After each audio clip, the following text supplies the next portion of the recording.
chi.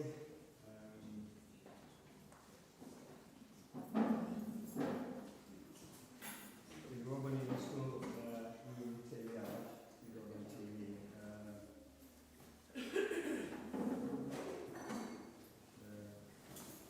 Sy'n dweud yn ôl chydig bach sy'n dweud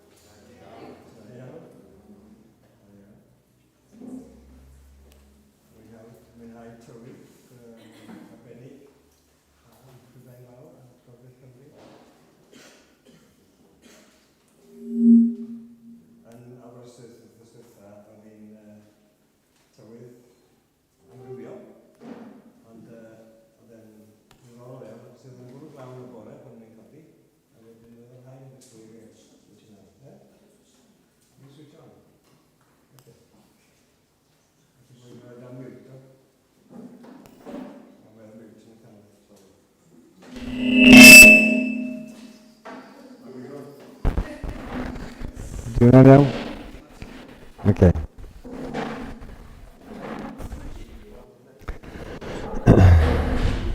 Iawn, hwnna'n oce? Iawn, diolch yn fawr iawn. Paid â rhoi hwnna rhy uchel, gwydion. Dyn, na fo. Diolch yn fawr iawn. Oce, mae yna chydig o gyhoeddiadau ar ail dudalen. Sef ni sy'n mynd ymlaen, mae te cyfar o gweddi. Dwi'n mynd i roi gwybod i chi ble fydd, os rwy'n am gynnig lleoliad y cyfar o gweddi, rhowch gwybod, a wedyn o'ch ni gyhoeddi hwnna wedyn yn ystod wythnos. A wedyn di sy'n diwetha, y sy'n nesa, bydd Eirin yn arwain bore di sy'n. Gawn ni ben a gweddio. Da ni o ddiwen tad yn troi at y ti. Gan diolch i ti am dy rhyfeddau ni hyd yn oed y bore yma. A da ni gofyn arglwydd am gael hwnna i diolchgar wrth i ni ddod nawr. Ger dyfro. Rho helpu ni i wneud pob peth dogoniant. Oherwydd da ni yn gwerthfawrogi yn wir be wyt ti wedi wneud trwy'r arglwyddiad sy'n Grist wrth anfon o i'r byd i fod yn iachawdwr ac yn waredwr arno ni. Felly derfyn nawr yn diolch yn heiliant ac yn enw ein harglwydd Iesu Grist. Amen. Mae'r enw gyntaf yn emyn wrthyn ni ganu wrthnos diwetha yn y gynhadledd. O'n i jyst eisiau felly atgoffa ni am yr emyn yma. Dyn ni'n gyfarwydd ar Dawn, dyn ni? Dwi'n yn gwybod. No? Oce. Ti eisiau canu'r pennill gyntaf drwad? A dyn... Y gobaith sicr yn fy nghalon ni. Cymlaen ni.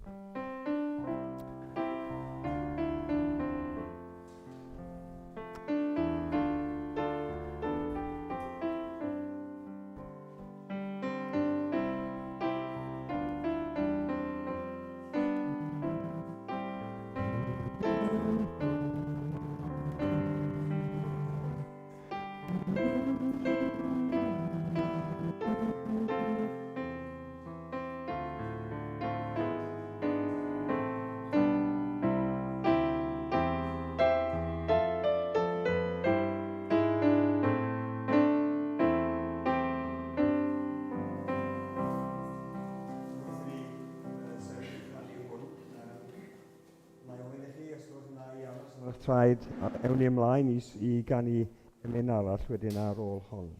Diolch.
Mae'r emyn yna disgrifio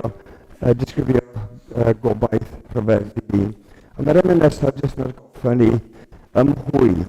Mae gobaith ni mewn person yn dydi, sydd yn dod â bedithion a gobaith i ni. Yn Iesu Grist, mae'n gobaith llwyr. Yn unig blydiau fi.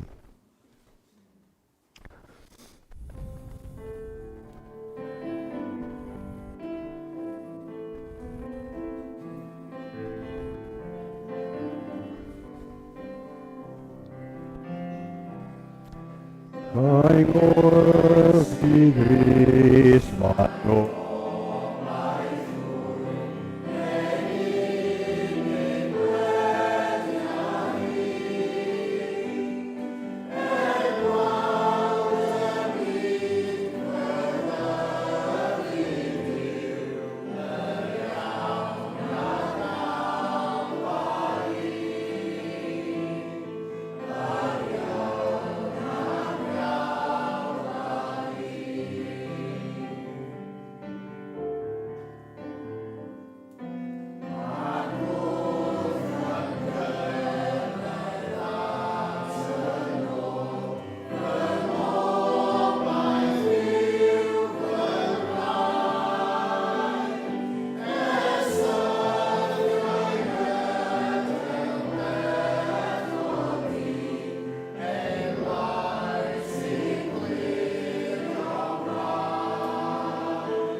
Y plant wy'n dod ymlaen. Yn gostach at y ffrynt. Diolch yn fawr iawn, ys gweld chi. Sorry, Efen. Just bod chi'n gyweiron yna yn y gyd. Diolch yn ofalus. Os ydy digon o gydaeiriau fawr.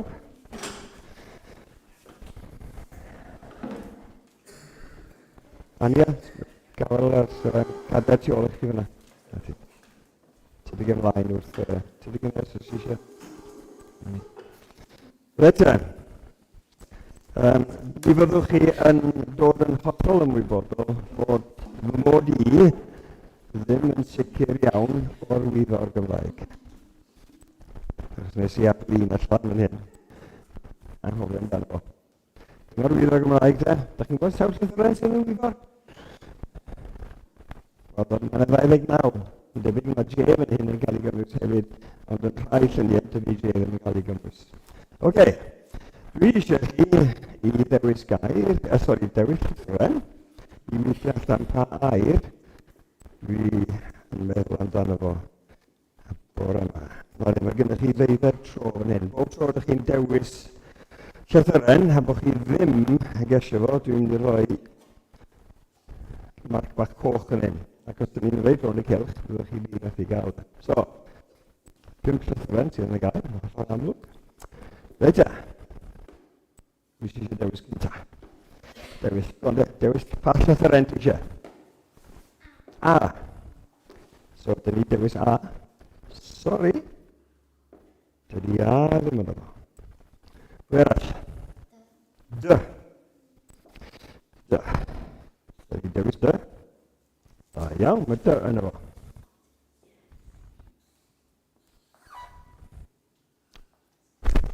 Reit, pwy arall sy'n dewis? Sy'n dewis un, gwrande? Mae A wedi bod.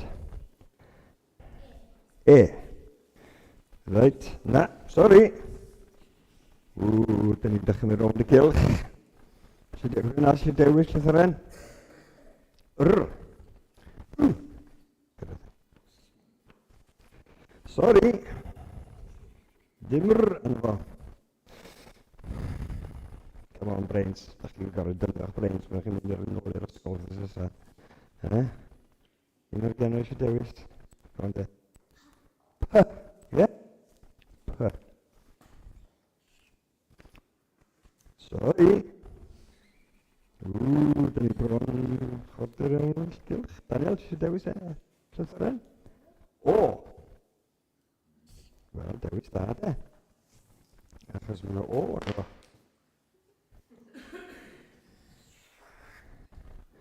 Mae'n o yno fo. Mae'n da eisiau dewis. Ania, ti eisiau dewis? Ti eisiau dewis? Go on, de.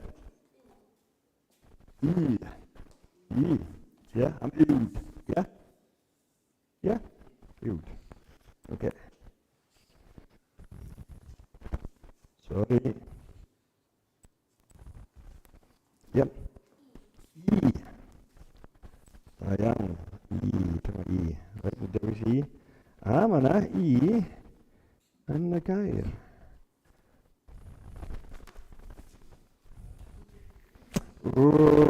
Dwi'n mynd i fyny fan. Dwi'n mynd i fyny. Go on, Dan, ie. Reit, ni dewis Oce, pwy sy'n mynd i ddewis yr un ola sydd ddim wedi ateb? Os rwy'n heb ateb, gwrando fi.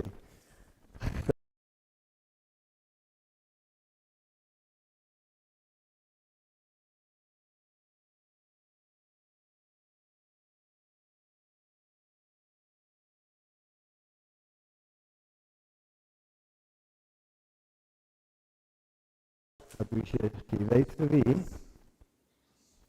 ydych chi y bore yma wedi dweud y gair diolch? Fyddwch yn ôl, ar ôl i chi godi o'r gwely. Ydych chi wedi dweud y gair diolch? Mae'r angen checio fo mam yn dweud, gwrs, ni wedi defnyddio fo. Lwri? Do? Diolch am beth? Am brecwast? I bwyd ti diolch? I mam? Da iawn. Da iawn. Neb arall i gael brecwast na fo?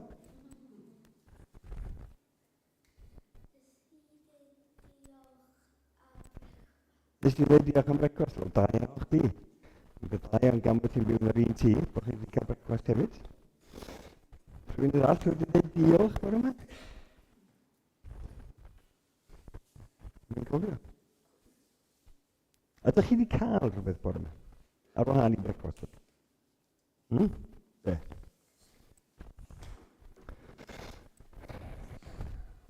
Achos fel arfer, pryd ydyn ni'n deud diolch? Pryd ydyn ni'n deud diolch? Ydyn ni wedi cael rhywbeth? Okay.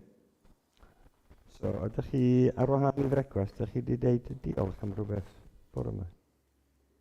Da iawn. Ti'n gwisgo sgidiau? Ti'n gwisgo sgidiau? Pwy nath brynu sgidiau chi? Mam, dad. Okay. So, dyn ni olchgar am y sgidiau ar ein traed? Yn mwyn cerdded? So, pawb arall chi wedi cael lift yn y car, do? Pwy yn gyrru car? Pwy yn gyrru car? Pwy yn gyrru car? Mam. Nes i dweud diolch i mam am lift i'r capel bore yma? Ie. Dach chi gyd yn gwisgo dillad? Pwy nath brynu dillad? Chi nath brynu dillad? Na, chi. So pwy nath brynu? Wel, chi nath brynu dillad. Felly bod chi'n dewis am wedi beth. Ie. Ond y pwynt dwi'n trio wneud ydy bod ni dylen ni bod yn llawer mwy diolchgar Nid yn unig i bobl sy'n rhoi i ni, ond dyn ni ddiolchgar i Dduw hefyd. Mae yna adnod, dwi eisiau dangos i chi, os ti'n dod i fyny. Yr un nesaf, efo. Ni'n gweld beth mae'r adnod yna dweud? Diolchwch bob amser. Be mae bob amser yn golygu? Trwy'r amser. Does na ddim unrhyw amser o'r diwrnod ydych chi fod i beidio deud diolch. Diolchwch bob amser am beth? Am pob dim. Waw, pob dim. Ac i bwyd yn rhoi diolch. I bwyd? I Dduw. Right? Diolchwch bob amser am bob dim i Dduw y Tad yn enw ein Harglwydd Iesu Grist. Un adnod i hwnna. Mae'r cyfieithu chydig bach yn wahanol, Bible.net. Diolchwch i Dduw y Tad am bob peth, bob amser, achos y cwbl mae'r Harglwydd Iesu Grist wedi ei wneud. Dyn ni'n dod y bore yma i fod yn ddiolchgar i Dduw. Dyn ni'n gallu bod yn ddiolchgar i bobl eraill, ond yn benna, dyn ni'n ddiolchgar i Dduw am roi ei Arglwydd Iesu Grist, ei fab yr Arglwydd Iesu Grist i'n dod i'n byd. So cofiwch heddiw yn, a pob diwrnod arall, i fod yn ddiolchgar. Oherwydd mae'n dweud, diolchwch bob amser am bob dim. Noli, diolch yn fawr iawn. Cyn i chi fynd, gen i rhywbeth i chi.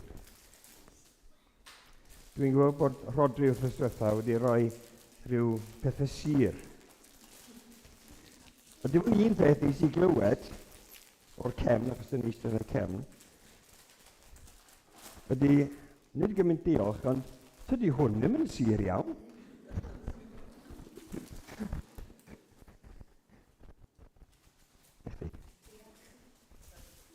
Lori.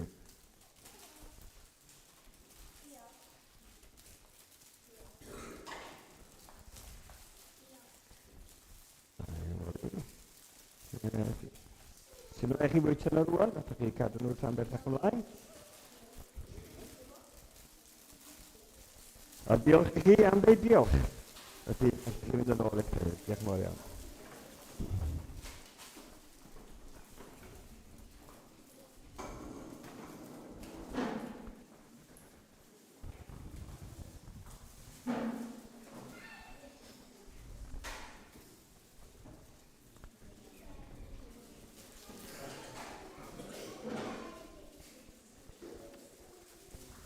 Mae'n siŵr bod chi'n casglu erbyn hyn, mae thema y cyfarfod bore yma ydi bod yn ddiolchgar. Dwi am ddarllen darn all o Colosied, penod 3, a newn ni o'r adnod gyntaf hyd at adnod 17. Hynny yw, byddai'n edrych ar adnodau ar y diwedd y darlleniad, ond mae'n gosod, mae'n rhyw fath i gyd-destun fan hyn. Mae'r paragraff y bywyd newydd yn Crist yn dechrau ym penod 2, ond newn ni ddechrau penod 3 yn yr adnod gyntaf. Dyma be mae Duw yn deud wrthyn ni yn y Beibl. Felly, os cyfodwyd chi gyda Christ, mae'n disgrifio pobl. Mae'n disgrifio pobl sy'n credu yn Iesu Grist. Felly, os cyfodwyd chi gyda Christ, ceisiwch y pethau sydd uchod, lle mae Crist yn eistedd ar fe heilaw Duw. Rhowch eich bryd ar y pethau sydd uchod, nid ar y pethau sydd ar y ddaear, oherwydd diolch farw, ac mae eich bywyd wedi ei guddio gyda Crist yn Nuw. Pan amlygu'r Crist eich bywyd chi, yna fe gewch chwythau eich amlygu gydag ef mewn gogoniant. Rhowch i farwolaeth felly, y rhannau hynny ohonoch sy'n perthyn i'r ddaear, anfoesoldeb rhywiol, amhyrdeb, lwyd, blis a thachwant sydd yn eilyn y ddoliaeth. O achos y pethau hyn y mae di gofaint Duw yn dod ar y rhai anifydd. Dyna oedd eich ffordd chwythau o ymddwyn ar un adeg pan oeddech yn byw yn ei canol. Ond y nawr, rhowch heibio'r holl bethau hyn. digofaint, llyd, drwg deimlad, cabledd a brynu o'ch gennau.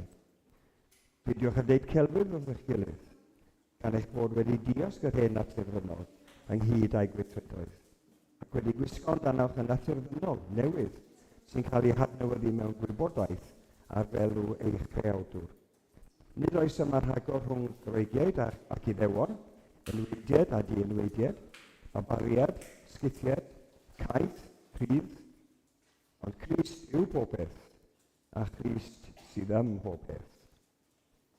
Am hynny, fel y ffyledigion Duw, sanctaidd ac anwyl, gwisgwch amdanoch dynerwch calon, caredigrwydd, gostyngeidrwydd, a bwynder ac ymynedd.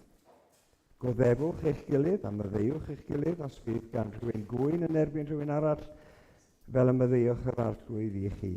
Felly gwnewch hithau. Tros yr rhain i gyd, gwisgwch gariad sy'n rhwybyn perffeithrwydd.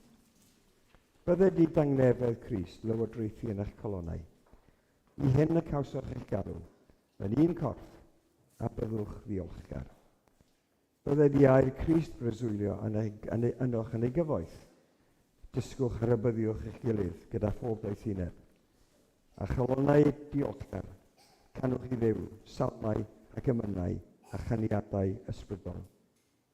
Beth bynnag yr ydych yn ei wneud, ar air neu ar weithred, gwnewch bob peth yn enw yr arglwydd Iesu, gan roi diolch i Dduw y Tad drwyddo ef.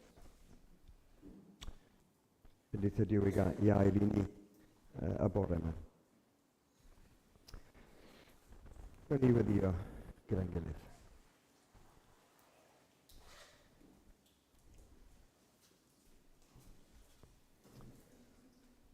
Ein Tad, yr hwnnwyd yn y nefoedd.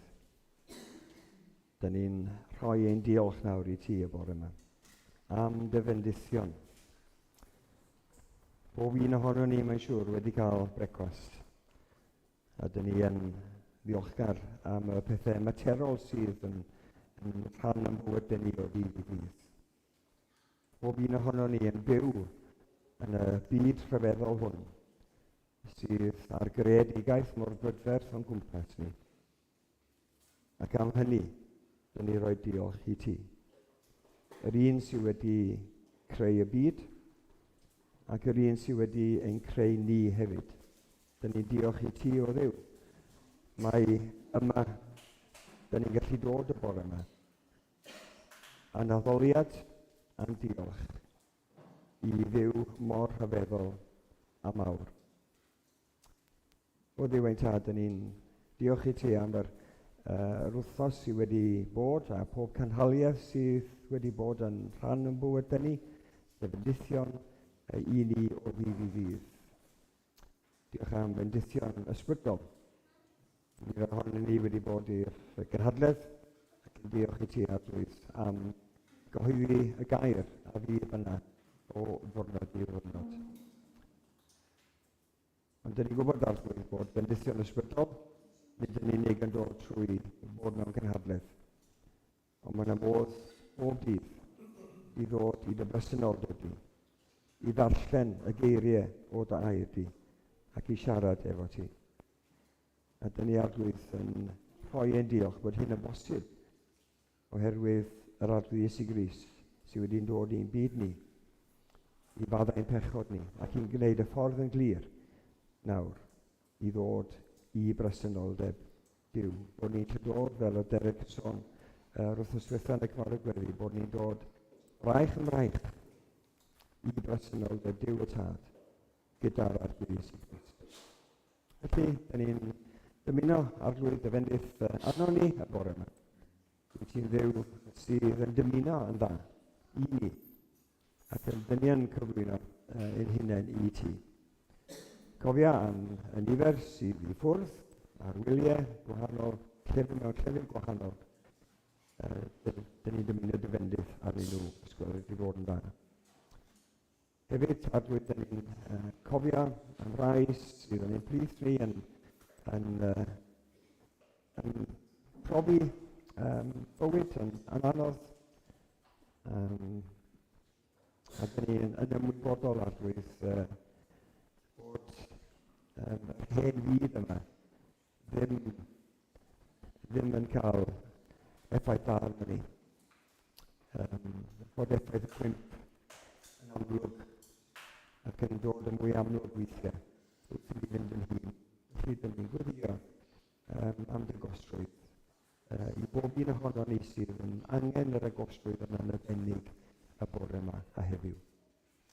O'r ddiwethaf felly, erbyn awr yn diolch, ac wrth i ni barhau i dyfolu di, a wneud i bresynoli dy hun yn ein plith ni mewn ffordd real iawn, trwy'r ysbryd glân. Gweddio ein hyn awr, yn enw Iesu Grist. Amen.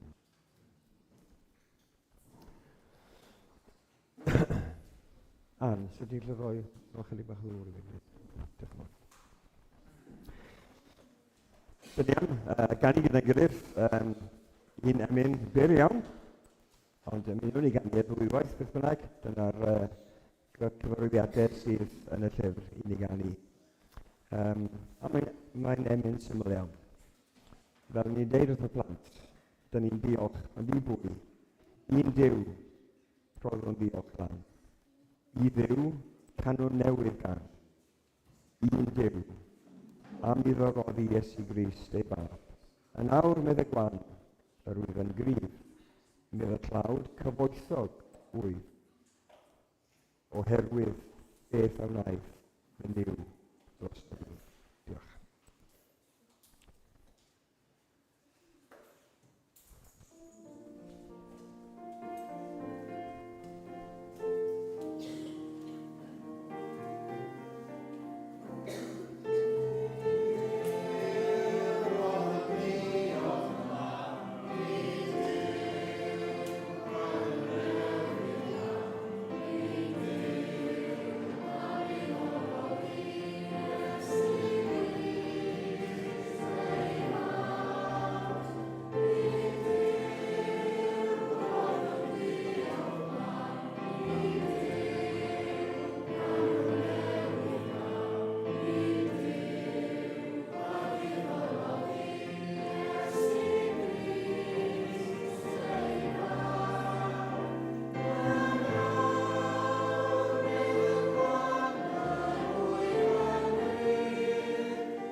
Mi wna i trio aros mor agos at yma i gallai. Ni'n sôn yn darlleniad mai bywyd newydd yw'r pennawd sydd yn llyfr Colosied. Ac os ydy rhywun yn yr arglwydd Iesu Grist, yn Gristion, mae rhaid bod yna pethau gwahanol yn gorfod digwydd. Mae yna rai pethau yn ôl y bennod yma ddylech chi ddim wneud. Os ydych chi'n edrych ar adnod 5 ymlaen, am na rai bethau, ddylech chi'n neud. Sbiwch chi ar adnod 12 ymlaen. Ac i Cristion, beth sy'n nodweddu chi a fi? Beth sy'n nodweddu? Rhowch y wisg yma i ffwr a rhowch rhywbeth arall ymlaen. Fel ydych chi yn tynnu'ch pyjamas yn y bore. Ydych chi'n eisiau mynd i pawb yn gweld chi'n eich pyjamas yn ystod y dydd. Ydych chi'n gwisgo dillad yn addas ar gyfer mynd allan. Yr un fath o syniad sydd fan hyn, bod ni'n rhoi heibio y pethau drwg yna sydd yn perthyn i'r hen fyd ac yn rhoi ymlaen y pethau da. Ym mis Mehefin, nes i gyfeirio chi at Colosiau 3 adnod 15, a dwi'n meddwl bod yr adnod i fyny ar y sgrin. Bydde di dangnefedd Crist lywodraethu yn eich colonnau, i hyn y cawsoch eich galw yn un corff. A trio tynnu sylw chi felly at y tangnefedd y mae Duw yn dod, yr heddwch y mae Duw yn dod i ni trwy yr arglwydd Iesu Grist. Wedyn, yn gynharach yn y flwyddyn, nes i gyfeirio chi at adnod 16, bydde di air Crist breswylio ynoch yn ei gyfoeth, dysgwch ar y byddiwch eich gilydd gyda phob bendith. Y pwysigrwydd o gadlu eiriau Crist, geiriau Duw sydd yn cael ei gofnodi yn y Beibl a sy'n cael i wyl yn y bywyd ni trwy nerth Ysbryd Glân, bod hynny yn digwydd. A dwi eisiau bore yma felly dynnu y ddwy adnod na gan ychwanegu adnod arall, sef adnod 17 at y restr felly. A mae'r adnod 17 yn dweud, beth bynnag yr ydych chi'n wneud, ar air neu ar weithred, gwnewch bob peth yn enw Iesu gan roi diolch i Dduw y Tad trwy ddywef. A dwi wedi highlightio neu tanlinellu lle mae'r gair diolchgar yn dod yn adnod 15 ac yn 16 ac yn 17. Felly, mae bod yn ddiolchgar yn rhywbeth sydd yn gorfod nodweddu i ni. Mae adnod 17 fan yn atgoffa ni am adnod arall yn Thessaloniad. Ym mhob dim rhowch diolch, oherwydd hyn yw y wyllys Duw yng Nghrist Iesu. Bod ni ddiolchgar. A wedyn mae yna ryw adlais o adnod 16 yn Effesied 5. Cyfarchwch eich gilydd â salmau a gymynau a chaniadau ysbrydol. Canwch a phanciwch o'ch calon i'r arglwydd. Diolchwch bob amser. Dyna'r adnod o'n i wedi rhoi o flaen y plant bore yma. Diolchwch bob amser am bob dim i Dduw y Tad yn enw ein harglwydd Iesu Grist. Wrth y plant, dyda diolch. Fel sy'n digwydd mor aml iawn, mae rhywun yn rhoi rhywbeth i'r blentyn, a ti'n dweud, eisiau dweud diolch. A nid i'r plant yn unig mae'r broblem, ond mae'n broblem i ni hefyd fel Cristnogion. Felly, mae'n bwysig. A pwynt cyntaf ydy diolchgarwch, byddwch yn diolchgar, a'r cysylltiad rhwng yr hyn sydd mae Duw wedi wneud yn ein colonnau ni a'n diolchgarwch. Mae yna gyswllt agos iawn fel hyn. Dyna ni ddiolchgar, ni'n gofyn i'r plant, pryd ydych chi'n deud diolch? Ond mae rhywun yn wneud rhywbeth i chi, yn rhoi rhywbeth i chi. Wel, ac wrth i ni edrych ar yr adnod yn 15 enghraifft, os dwi'n dal i fyny, a byddwch ddiolchgar. Mae'r ddau yn cael eu clymu yn agos at ei gilydd. Pam angen fod yn diolchgar am heddwch? Oherwydd does na ddim heddwch rhwng ni a Duw. Dyna yn syml ydy pam. Neges y Beibl yw ein bod ni, fel creadigaeth Duw, wedi gwrthod hawl Duw ar ein bywydau ni. Dyn ni eisiau mynd yn ffordd yn hynny. Dyn ni eisiau gwneud beth dyn ni eisiau gwneud. A oherwydd hynny, dyn ni'n torri cyfreithiau Duw. Rydym yn eog a dyn ni'n bell o Dduw. Ac oherwydd hynny, mae'n pechod ni yn pellhau o ni oddi wrth Dduw ac yn torri y gysylltiad a perthynas ni gyda Duw. Yna yn y lle cyntaf. Mae Beibl yn disgrifio sut pobl ydyn ni yn farw yn ein pechod yn gorwedd dan ni gofain Duw. Ac os da ni, chi a fi, yn deall y sefyllfa da ni ynddo fo, da ni ddim wedyn yn mynd i ddeall go iawn be mae'r arglwydd Iesu Grist wedi wneud drosto ni. Yn bwyso ni ac yn gwthio ni yn tydi mewn gwirionedd. Dweud, meddyliwch. Pwy ydych chi? Lle ydych chi'n sefyll o flaen Duw? A mae angen gwaredwr. Angen y gwaredwr i iachau ni o ddiwrth y drwg sydd ynom ni. Ac o ddeall hyn wedyn, da ni'n gallu trwy nerth yr ysbryd glân a help yr ysbryd glân gweld sut mae Duw yn datrys y broblem yna. Sut mae Duw yn dod o gwmpas y broblem gweilodol ni o bechod yn ein calonau ni. Mae 2 Corinthiaid 5 yn dweud, gwaith Duw yw'r cyfan, Duw yr hwn sydd wedi ein modi ni ag ef ei hun trwy Iesu Grist. Hynny yw, yr oedd Duw yng Nghrist yn cymodi y byd ag ef ei hun, heb ddal neb yn gyfrifol am ei droseddau. Dyna chi newyddion da. Mae Duw rhywsyd yn edrych y tu hwnt i beth sydd yn ein calonau ni. A mae e'n cynnig cymorth, mae e'n cynnig datrysiad. Mae fel petai Duw yn edrych dros wal, a mae'r wal yn cynnwys ein pechod ni. Ydych chi eisiau gwneud.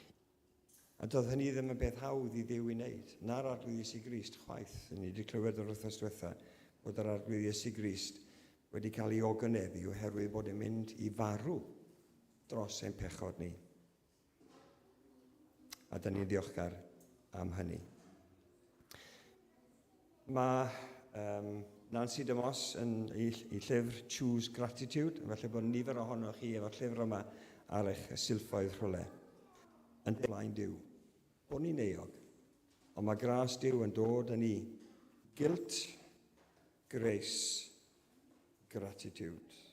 Bod ni'n ymwybodol o pwy ydyn ni o flaen Duw, bod ni'n euog, ond mae gras Duw yn dod yn ni i'r arglwydd Iesu Grist am fyddeiant. Ac oherwydd hynny, mae yna heddwch, mae yna dangnefedd, ac yn dilyn hynny, mae yna ddiolchgarwch. Byddwch yn ddiolchgar, mae'n deud ar ddiwedd adnod 15. Dwi'n gofio un emyn ddoth yn fyw iawn i mi. Mae hynny'n tipyn amser nôl erbyn hyn. Emyn gan Cymru Light. A mae'r brawddeg neu'r cymal bach yma yn dweud, ransomed, healed, mae yn maddau. Ransomed, healed, restored, forgiven. A wedyn mae'r penoll yn mynd ymlaen. Who like me his praise should sing. Dyna beth yw'r ymateb sydd yn mynd i ddod wrth ni i'w werthfawrogi. Pwy ydyn ni? Be mae'r arglwydd Iesu Grist wedi wneud yn ein bywydau ni. Felly, mae ymateb bod yn ddiolchgor, dweud diolch, yn bwysig. Mae yn bwysig. Ydych chi'n edrych ar adnod 16, jyst i atgoffa chi'n sydyn iawn. Mae'r adnod yn dal i fyny, os ydych chi roed i fyny, plis cael adnod 16. Mae'n deud fan hyn, byddid i air Crist bryswylio ynoch yn y gyfaith. Dysgwch ar y byddiwch eich gilydd gan bob daethineb a chalonau diolchgar. Canu salmau, canwch i Dduw salmau ac ymynau a chaniadau ysbrydol. Un hoffrymu ein hunain yn aberth byw, sanctaidd a derbyniol gan Dduw.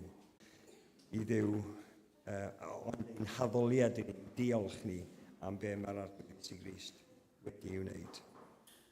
Mae gan Oswald Chambers yn y llyfr Choosing Gratitude gan Nancy Demos, y dyfyniad yma. Oswald Chambers sy'n deud hyn.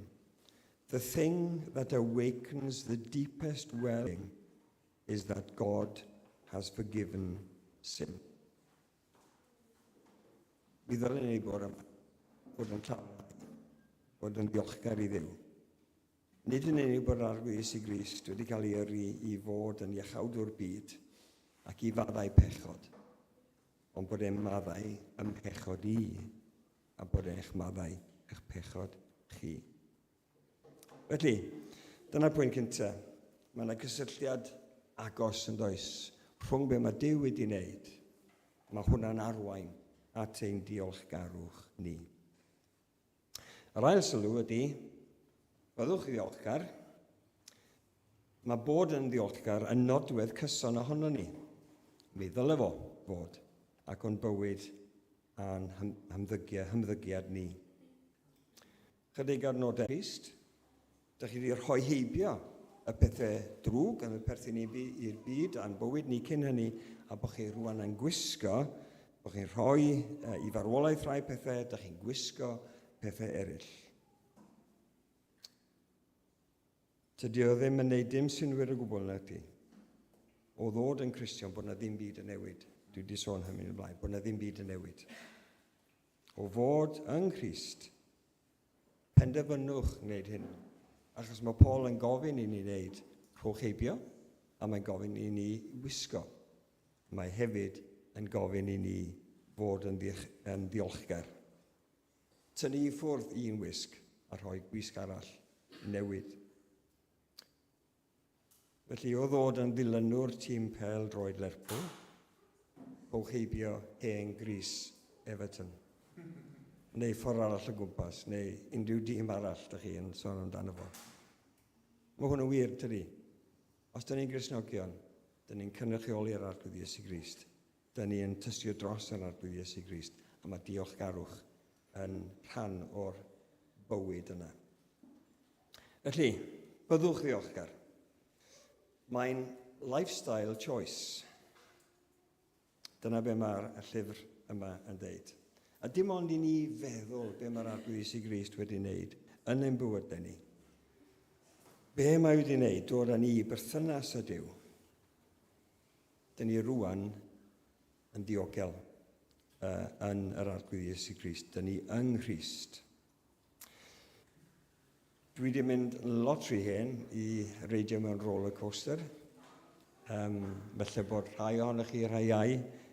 Dwi wedi bod mewn roller coaster yn ddiweddar, yn yr unig un ydy gallu gyffwrdd dros draw ti daw i Bethel fyna. A wrth chi fynd rownd, mae'n eitha têm dydi, mae'n gwirionedd, mae'n iawn i rhywun oedran ni felly. Ond wrth chi fynd rownd, a chymod rownd Corneli fyny a lawr, da chi'n rhoi dwylo fyny. Dwi'n gallu gwneud unrhyw beth, ond da chi ddim yn gallu gwneud unrhyw beth. Oherwydd, da chi'n gallu sefyll i fyny, oherwydd bod chi'n cael eich dal gan y bar yma sy'n mynd o gwmpas eich penni dros eich coesau chi. Da chi'n cael eich dal yn dyn. Ond oherwydd hynny, oherwydd bod y dal dyn yna, da chi'n gallu codi eich brechiau a gwneud unrhyw beth arall. A mae hwnna wir amdano ni fel Cristnogion. Da ni'n cael ein dal yn dyn, mae yna ddiogelwch yn yr arglwydd Iesu Grist, a dyna pam, a gallwn ni, a dylwn ni, mewn gwirionedd, chwifio ein brechiau a deud diolchgar. A Paul yn Effesiad yn deud, trwy ras yr ydych wedi eich achub. Pwy yn gwahanol ni o ddiwrth gariad Crist? Mae Paul yn Efengyl 8 yn deud. A mae'r arglwydd Iesu Grist yn deud, yr wyf yn rhoi bywyd trygwyddol iddynt, nid ant byth i ddistryw, ac ni chaiff neb ei cipio hwy allan o'm llaw i.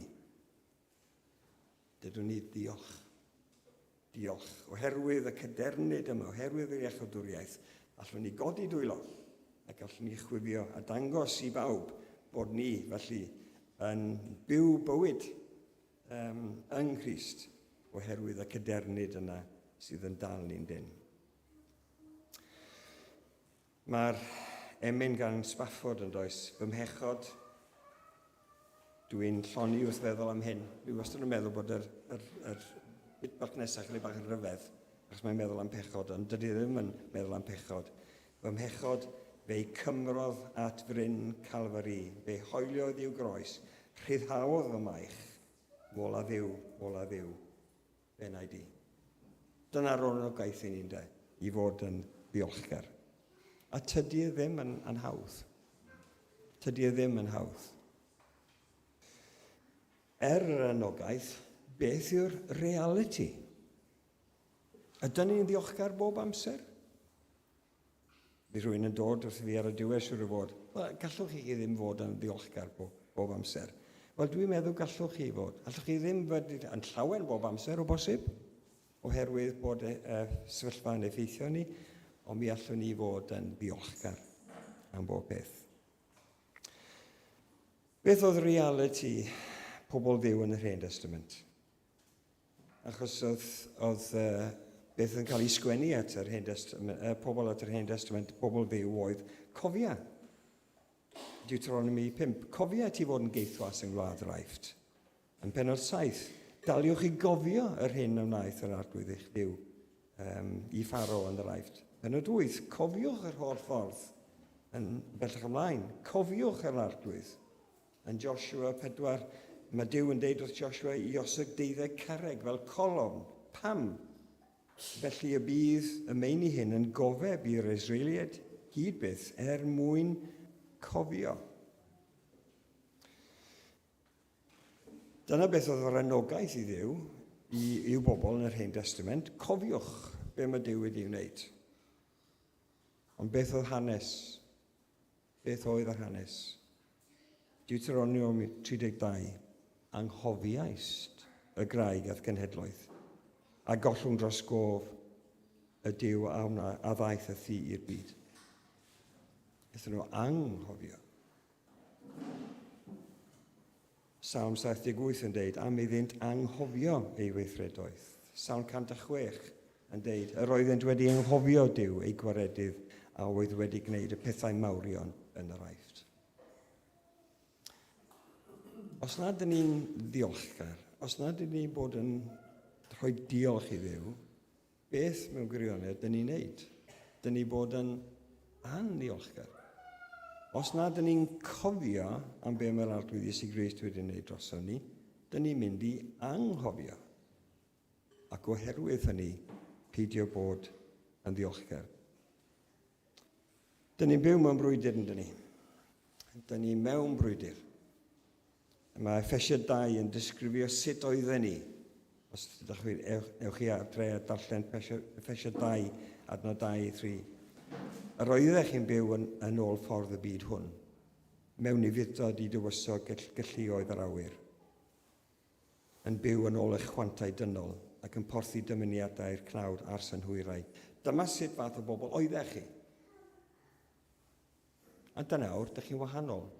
Ond, beth y reality sefyllfa yw, bod yna 3 peth yn ôl yr adnod yma yn mynd i filwrio yn erbyn y diolchgarwch a mae Duw, a mae pobl yn sgwennu yn y Beibl, a mae Duw yn disgwyl gynnon ni. Ffordd y byd hwn, mae'r byd yn dylanwadu arno ni, yn tydi? Meddwl y byd, be mae'r byd yn neud, mae'n dylanwadu arno ni. Ond dyn ni wedi gadael y byd na ar ôl. Mae'r un drwg, mae'r diafol, tywysog a lluoedd yr awyr, yn brysur yn ceisio tynnu ni lawr. A mae'n y frwydr mewnol hefyd, ein chwantau dynol. Mae'n 3 against 1, dydy hwnna ddim yn 10. Ond mae'r anogaeth yn dal i ddod. Beth bynnag ydych chi yn ei wneud, ar air neu ar weithred, gwnewch bob peth yn enw yr arglwydd Iesu Grist, gan rhoi diolch i Dduw y Tad trwyddo ef. Yng Nghrist, a gallwn ni ennill y frwydr yma sydd yn real iawn yn ein bywydau ni. Felly, y trydydd sylw sgen i bore yma. Byddwch yn ddiolchgar, a mae Duw sy'n rhoi. Mae pob un ohono ni, siwr fod wedi derbyn anreg rhywbryd. Dwi wedi cael anreg, mi eisiau dangos yr un anreg gyntaf. Ystod ymlaen. Dwi wrth y modd efo toffi ffis, a dwi wrth y modd pan dwi'n cael toffi ffis fel anreg. Mae'r cyfuniad yna o toffi, a siocled, a cnau, yn wych. Dydy pawb ddim yn licio y cyfuniad yna, ond dwi wrth y modd Ydy toffee fees yn anreg special? Wel, ydyn, yn agdyn. Mae nhw'n special oherwydd bod rhywun wedi mynd allan i brynu nhw. Wedi talu arian a rhoi i'r siop. Wedi lapio nhw o bosib a rhoi nhw i rhywun arall. Rhoi nhw i fi yn y gyd-destun yma. A dwi'n ddiolchgar. Dwi wrth y modd efo toffee fees. Ond os dwi'n mynd i siop lleol, a dwi'n mynd drwy sylfau gwahanol, dwi'n gallu gweld pecyn y toffee fees fyna. Oce, maen nhw'n costi arian, ond dyn nhw'n rhydd ryd a llai brynu hyn. Yn galla. Beth os yna rhywun yn rhoi anreg arall i mi? Beth yma'r anreg nesaf? Os rhywun yn rhoi ffôn i fi, ffôn newydd. Di hwnna'n anreg mwy special y toffee fees? Dwi'n edrych ar rhai arena sy'n dod o lot o ffôns. Ydy cael ffôn newydd yn anreg special? Ydy. Ond os dwi'n mynd i un o siopau ym Mangor, allai brynu ffôn? Gallai. Mae'n mynd i gostio chydig bach mwy i mi, ond allai brynu fo. Beth os yna rhywun yn rhoi car? Dyn ni'n ypio pethau wan, dyn ni. Mewn gwirionedd, dyn ni'n ypio pethau. Ydy hwnna'n anreg special? Ydy. Rodri'n nodio fanna, mae'n anreg special. Mae hwnna'n edrych yn gardd ryd, sy'n ni byth yn gallu fforddio fo. Ond, pan ydych chi'n meddwl amdano fo, mae pobl yn prynu pethau fel yna, mae nhw yn efo'r modd i brynu car fel yna.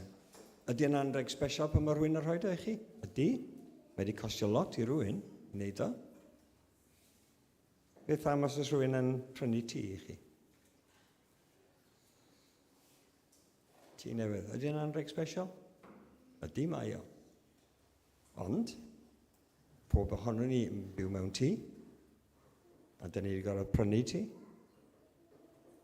So, beth yw'r pwynt be wy'n trio wneud fan hyn ydy, mae anreg yn cael ei roi a dyn ni'n gallu bod, a dylen ni fod yn ddiolchgar am bob anreg dyn ni'n cael.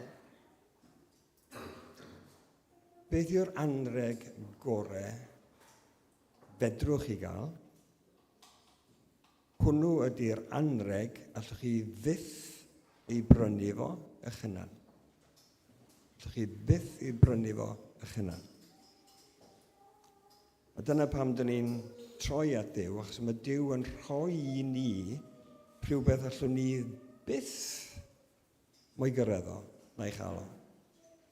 Ond i bai i Dduw rhoid o i ni. Rhifiniad 6, mae pechod yn talu cyflog, sef marwolaeth, ond rhoi yn rhad yma i Duw. Rhoi bywyd tragwyddol yn Iesu Grist. Allwn ni, ddim un ohono ni brynu bywyd tragwyddol. Mae Duw yn rhoi yn rhad. Byddwch ddiolchgar. Trwy ras yr ydych wedi eich achub, trwy ffydd, nid eich gwaith chi yw hyn. Rhodd Duw ydyw. Dywedwch diolch. Diolch. A mae'r arglwydd Iesu Grist yn deud, So, Ioan sy'n deud ni efengil. Do carodd Duw y byd, gymaint nes iddo roi unig fab, mwyn i bob un sy'n credu yn fe, beidio mynd i ddisgryw, ond i gael bywyd tragwyddol. A Duw yn rhoi hwn i ni. Codwch eich calon. A'ch dwylo. Da chi'n eistedd mewn rollercoaster bywyd. Dywedwch diolch, diolch, diolch. Does neb yn rhoi fel mae Duw yn rhoi. A bydd ein diolch felly yn ymateb i'r rhodd anhygol yma mae Duw wedi rhoi i ni yn yr arglwydd Iesu Grist. Ac felly mae'n hanfodol ein bod ni'n meithrin calonnau diolchgar, fel dyn ni'n dysgu yn plant i fod yn ddiolchgar. A mae bod yn ddiolchgar yn ymostwng yn tydi dweud, dwi'n diolch i chi sydd wedi rhoi hwn i fi, dwi'n mor ddiolchgar. A dyn ni'n ymostwng a credu bod Duw wedi wneud hyn yn ein bywydau ni. Felly, jyst i grynhoi y tri peth wedi trin sylw chi at y diwedd. Byddwch, nage, nôl un. Byddwch ddiolchgar oherwydd gwaith Duw bresol.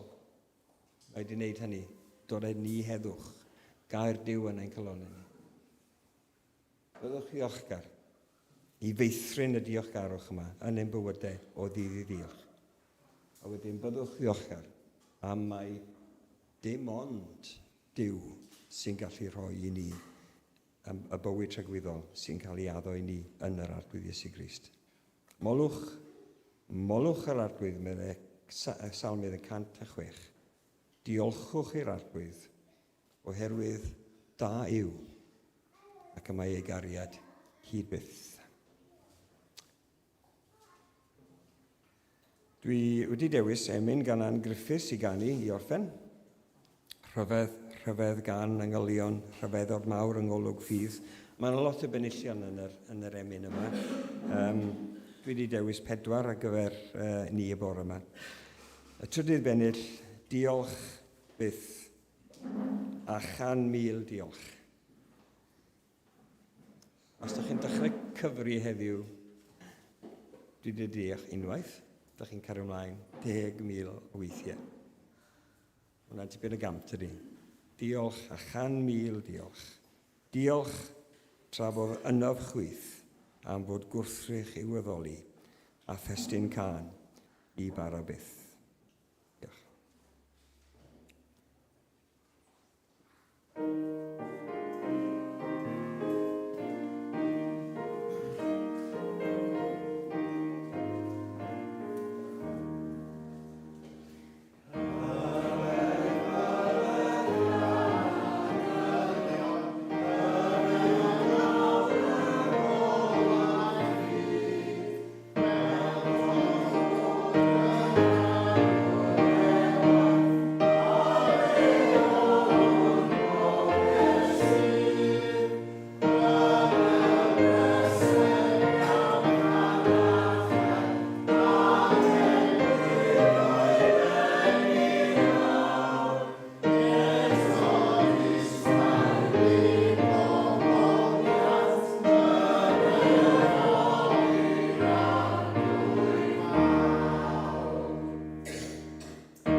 Iddo ef sydd â'r gallu ganddo i wneud yn anrheithol well na dim y gallwn ni ei ddisyfu na ei ddychmygu.